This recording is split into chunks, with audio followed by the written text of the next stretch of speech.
Hi friends, మీకు ఈ video నచ్చితే లైక్ చేయండి, సబ్స్క్రైబ్ చేయండి. సుభాష్కి హాస్పిటల్ నుండి ఫోన్ వస్తూ ఉంటుంది. మీ నాన్నగారి హాస్పిటల్ బిల్ ఇంకా కట్టలేరు అని చెప్పేసి అంటారు. ఆ మాటలు విన్నాక అక్కడున్న సుభాష్ ఒక్కసారిగా షాక్ అయిపోయి, సరే నేను చూసుకుంటాను అని చెప్పేసి ఫోన్ కట్ చేస్తారు. ఇంతలో అక్కడున్న కావ్యని చాలా గట్టిగా కావ్య కావ్య అని చెప్పేసి పిలుస్తూ ఉంటాడు. ఇంతలో అక్కడ కావ్య వచ్చి, ఏంటి మావయ్య, ఏం జరిగింది అని చెప్పేసి అడుగుతూ ఉంటుంది. ఆ మాట వినగానే అక్కడున్న సుభాష్ మాత్రం, నాన్నగారి హాస్పిటల్ బిల్ కట్టలేరంట, ఇంకా పెండింగ్లోనే ఉంచారంట, ఎందుకు అలా జరిగింది అని చెప్పేసి అడుగుతూ ఉంటాడు. ఆ మాటలు వినగానే అక్కడున్న కావ్య మౌనంగా వాళ్ళ మామయ్య వైపును చూస్తూ ఉండిపోతుంది.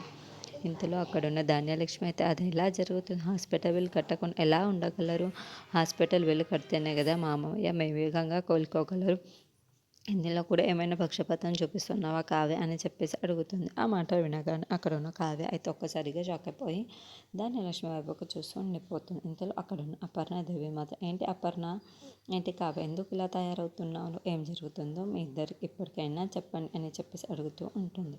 ఇంతలో అక్కడున్న రాజు కావ్య వాళ్ళు ఒకరినొకరు చూసుకుంటూ ఏమీ మాట్లాడకుండా మౌనంగా ఉండిపోతారు. అది చూసిన అపర్ణాదేవి, ఏదో జరుగుతుంది, మా మధ్య చెప్పకుండా ఏదో దాచేస్తున్నారు మీరు, ఏంటో అసలు విషయం మీరు బయట పెడితేనే కదా మాకు తెలుస్తుంది, ఏంటో మర్యాదగా చెప్పండి అని చెప్పేసి అడుగుతూ ఉంటుంది. ఆ మాటలకు అక్కడున్న రాజు మాత్రం కావ్యని అలా చూస్తూ ఉండిపోతాడు.